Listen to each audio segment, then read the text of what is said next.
I don't care what you want to say. King, also known as Harlequin, is the real MVP of 2015. Coming in with this backstory that he had with Helbram and Diane for some reason. I never knew that he had met her before the Seven Deadly Sins had been created, but that was actually a really good story. What started out, I thought this entire episode was going to be a flashback, but it really was really quick. We got to see the finale of King versus Helbram, and that ended up in a win for King. But for this backstory, we actually saw why Helbram turned into he wasn't always an evil person. He had that sly personality, but he was always a loyal fairy. And for a minute there, when King was killed by that man, or slashed by that man in the last episode, I thought that he was a bad guy, but it wasn't. So what we going into this episode for is King, he regains his consciousness after being slashed by this holy knight, and he wakes up in a cave up to Diane, and he looks at her like this cute girl that he just woke up to, and Diane is a little kid at the time, and they're just talking about like what was happening. Apparently Diane had found King lying somewhere, and he was trying to regain his memory. He had no idea what happened to the fairy kingdom, and basically this is what happened. So then while they were just talking to each other, Diane was saying that she was really lonely and she wanted King to become her friend. So King said yes, and she was really excited. And I guess this is where a love interest for Diane came for King. And as they went out into the town, they just started to explore, and then Diane found this human apparently had provided dinner for them. And King's going like, "Listen, you shouldn't trust humans." And then he says, Diane asks why. And then he goes back to a flashback that he had with Helbram, and he says that don't trust humans because they always start wars for foolish reasons, which is true. But then Helbram responds for the same reason, but we have a better way of thinking and better cultures than humans have a better way of thinking and a better culture than fairies or any other clan has. So one up for the humans on that one. And then after he's trying to regain his memory, he finds out that Helbram was his best friend back in the day. And then as he does all these different experiences, he comes across Diane being sick. And just for this episode, Diane and King, like, it was just so cute. Like, Diane's a little kid clinging on to King, going like, "Don't go, I don't want to be lonely again." And she was just hugging him because she had a fever or something. That was like cute. King and Diane is greater than like Meliodas and Elizabeth. Best OTP of 2015 so far. Yes, I had to say that. And those are facts. Those are facts. I don't care what you want to say.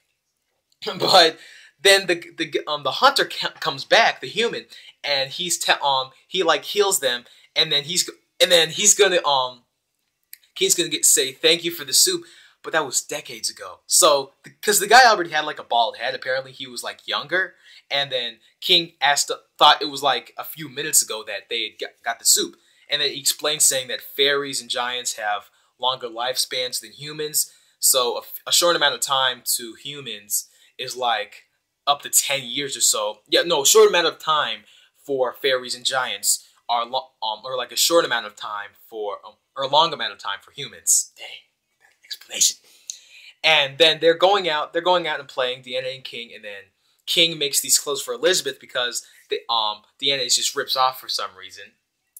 And then they go to this village, they find the hunter again, but only to find out that the hunter was actually dead. The guy that they found was actually the hunter's grandson, because the other guy was dead like from 2 generations ago. So it really shows that for fairies and giants, they're practically immortal since so much time passes with humans.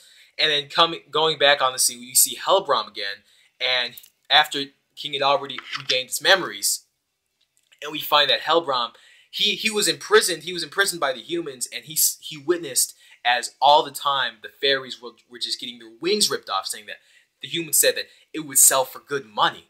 And you gotta think about that for a minute, because the reason Helbram turned evil was because he was traumatized by all of his family getting their wings ripped off. It was like almost an impel down. Like, he was traumatized of seeing all of this stuff, and he could not stop hearing the sound of wings getting ripped off. And for a fairy, That is some really messed up crap. Messes you up in the head, just like when Shutoku got beat by that in that basketball game. But still, and Helbram saying that, I gotta take my vengeance on these humans. Okay, Nagato, we get it. Your family died, so you have to take vengeance on something. And he says that he can't stop killing. Every time he kills and kills, he can't stop hearing the sound. And then King kills Helbram to just put him out of his misery. But then since the tree was still alive, he got brought back to life, which is why he was fighting King then. And then moving all the way back to that scene, apparently Diane didn't get slaughtered by Helbram using all those things. And just to wrap it up, King and Helbram just start fighting it out, and King is just going OP. He is moving all over the place, and he finally kills Helbram.